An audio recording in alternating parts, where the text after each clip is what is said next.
आप सभी का स्वागत करते हैं हमारे इस चैनल में। आशा करती हूँ आप सब बहुत अच्छे होंगे और आई होप ये वीडियो खत्म होने के बाद आपको कुछ अच्छा सीखने को मिले। तो चलिए शुरू करते हैं। ये जो हमारा नंबर सिस्टम्स है, जो टॉपिक दिखाई दे रही है, वो हमारे मॉड्यूल 5 के अंदर आता है, जो डिजिटल इलेक्ट्रॉनिक्स रहती है।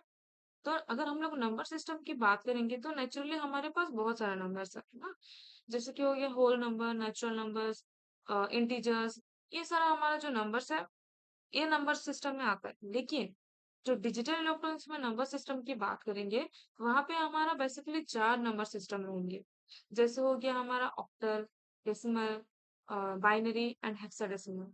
इन चारों को इन चारों को हम लोग डिजिटल इलेक्ट्रॉनिक्स में कैसे यूज करेंगे, उसके एप्लीकेशन क्या है और कैसे कन्वर्ट करेंगे, बेसिकली ये चैप्टर हमें ये इंडिकेट करता है। तो चलिए शुरू करते हैं। तो ये उसका कुछ सिलेबस है। तो अगर हम लोग इस चैप्टर के बारे में बात करेंगे, नंबर सिस्टम के चैप्टर के बारे में बात करेंगे, तो इसका चैप्टर कुछ ये है, जो number systems, binary number, addition, subtraction, multiplication, division, तो ये सारा। लेकिन आज के वीडियो में हम लोग बस नंबर सिस्टम के बारे में और इंट्रोडक्शन के बारे में बात करेंगे। और नंबर सिस्टम के बारे में अगर हम लोग बात करेंगे तो binary number, octal number and hexadecimal number आएगा। तो चलिए शुरू करते हैं, क्या क्या है यहाँ पे। तो नंबर जानने से पहले हमें कुछ टर्म्स जानना बहुत जरूरी है। पहला टर्म्स ये कि digital signals. Actually digital signals होता क्या है? देखिए, सिग्नल्स क्या होता है? जो कुछ डेटा और कुछ मतलब डेटा हम लोग किसी भी चीज में हम लोग ट्रांसफर करना चाहते हैं, ट्रांसमिट करना चाहते हैं, है ना। एक सिस्टम से, जैसे हमारा लैपटॉप्स हो गया कि मोबाइल्स हो गया, वहां पे हमारा सर्किट पीसीबीस है। पीसीबीस में क्या है, बहुत सारे छोटे छोटे बसेस है। बसेस के बारे में बताती हूँ। बसेस है, तो वहां पे क्या होगा, हम लोग डेटा ट्रांसमिट करेंगे। एक सिस्टम से दूसरे सिस्टम तक हम लोग डेटा ट्रांसमिट करेंगे। जो डेटा ट्रांसमिट हो रहा है उसको हम लोग सिग्नल्स बोलते हैं। डिजिटल सिग्नल्स इसलिए बोला जाता है क्योंकि वहां पे हम लोग कुछ स्पेसिफिक नंबर्स यूज करते हैं, स्पेसिफिक डेटा यूज किया जाता है, इसलिए इसलिए उसको हम लोग डिजिटल सिग्नल्स बोलते हैं। In a digital logic in computer system, signals are transmitted through electrical conductors और वायर्स। और बस बस सिस्टम क्या होता है? देखिए, हमारे पास तो डेटा है, लेकिन हम लोग ट्रांसमिट करने के लिए कुछ ऐसा कुछ ऑब्जेक्ट चाहिए जो पकड़ के वो सिस्टम में लेके जाएगा, है ना। जैसे हमारा डिजिटल सिग्नल्स में इलेक्ट्रिकल कंडक्टर्स और वायर्स हो गया। तो बस सिस्टम बेसिकली होता क्या है? When multiple conductors are used together to transfer signal, this called a bus system. A bus allows data or signals to move from one part of the system to another part. जब हमें data एक system से दूसरे systems को ले जाना चाहेंगे, तो उस टाइम हम लोग यूज करेंगे बस सिस्टम। जैसे नॉर्मली हमारा बस सिस्टम, बस रहता है ना, जो एक ह्यूमन बींग्स और किसी को एक जगह से दूसरी जगह तक ट्रांसमिट करता है, ठीक है, वैसे ही बस सिस्टम का काम क्या है, डेटा को ट्रांसमिट करेगा एक सिस्टम से दूसरे सिस्टम। ठीक है। अब नंबर ऑफ बस लाइन क्या होता है? The number of wires in a bus depends on the bus standard used in the system. Example 8 bit bus, 16 bit bus, 32 bit bus. ठीक है। चलिए, इसका जो नंबर्स दिया गया है, 8 बीट, 16 बीट, 32 बीट, ये साइज है। जैसे मान लीजिए हमारे पास कुछ बसेस है। अ, किसी बस का कैपेसिटी 40 सीटर्स है, किसी बस का कैपेसिटी 20 सीटर्स है, किसी बस का कैपेसिटी 10 सीटर है। तो ठीक वैसे ही हमारा जो डेटा बसेस होते हैं ना, जो डेटा कैरी करके एक जगह से दूसरी जगह पर लेके जाते हैं, उनका भी कुछ कैपेसिटी रहता है। कोई 8 बिट डेटा कैरी करेगा, कोई 16 बिट डेटा कैरी करेगा, कोई 32 बिट कैरी करेगा।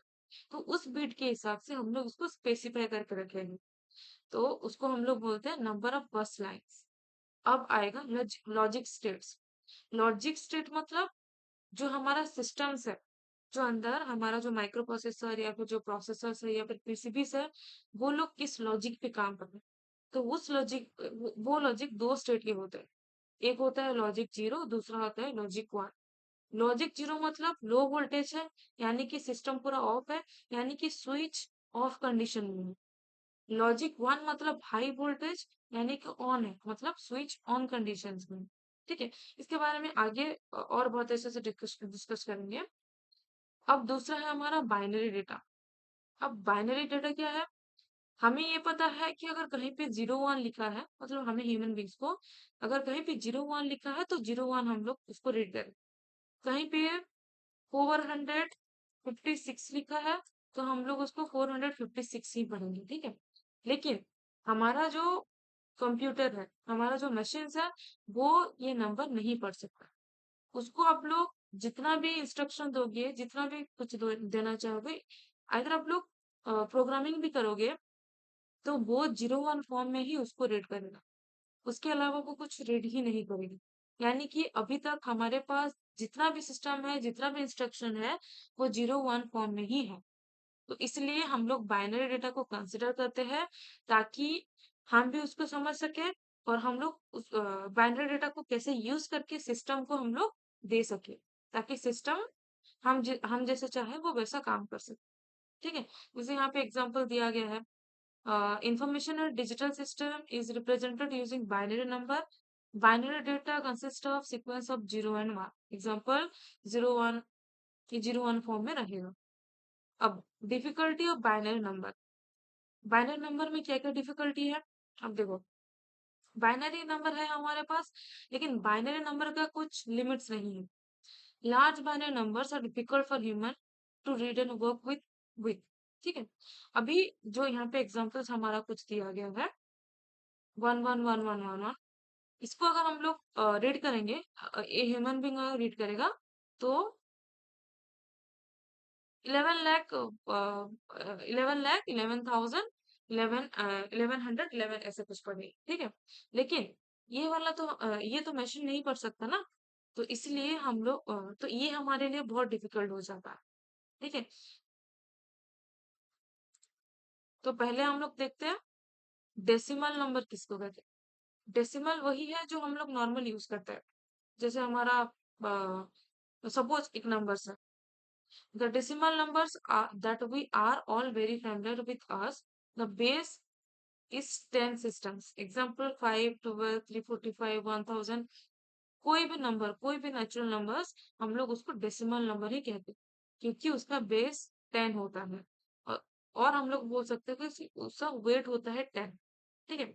Means using total 10 digit numbers 0, 1, 2, 3, 4, 5, 6, 7, 8, 9।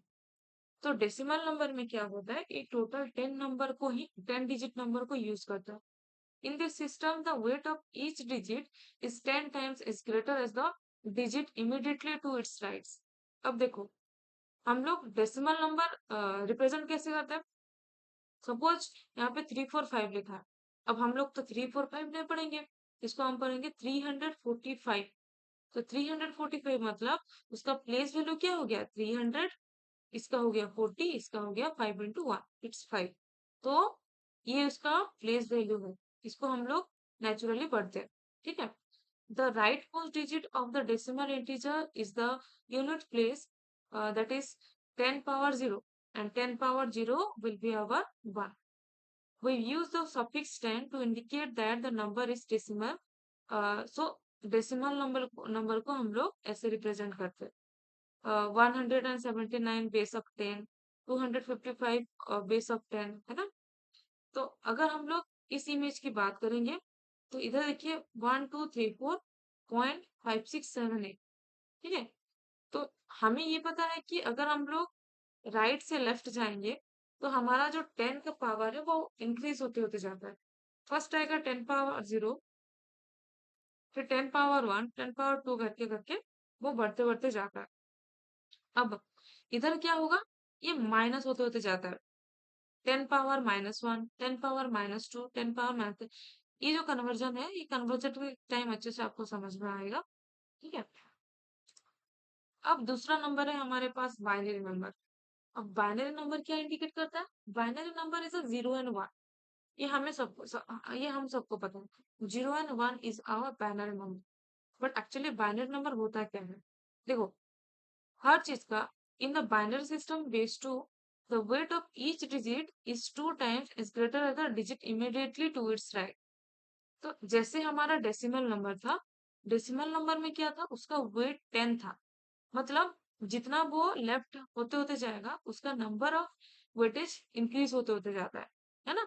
पहले आएगा 10 पावर 0, फिर आएगा 10 पावर 1, 10 पावर 2, ऐसे करके वो इंक्रीज़ होते-होते जाता है।